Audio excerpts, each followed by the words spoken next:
अस्सलाम वालेकुम, मैं हूं अदनान कुरैशी और आप देख रहे हैं 88 न्यूज़।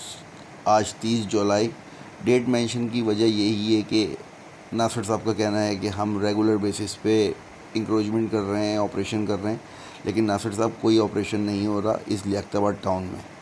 लियाकताबाद टाउन के अंदर आप ऑपरेशन कर रहे हैं और दिन ब दिन यहाँ पे ठेले पतारे बढ़ते जा रहे हैं आपके इंस्पेक्टरों की वजह से। आपके इंस्पेक्टर और ये प्राइवेट बीटर रेगुलर बेसिस पे लाखों रुपए वसूली में मसरूफ़ हैं। लियाकताबाद की ये मेन रोड है लियाकताबाद का, जहाँ पे मेन रोड के ऊपर एक गवर्नमेंट का स्कूल है, अपुआ स्कूल गर्ल्स स्कूल है। ये यहाँ से बच्चों को जाना आना मुश्किल हो गया इन ठेले पतारों की वजह से। नासिर साहब, आप नज़र षानी कीजिए, ये जो आपके करप्ट इंस्पेक्टर हैं इनको यहाँ से जल्द हटाएं और 88 न्यूज़ बार बार दिखाता रहेगा कि किस तरीके से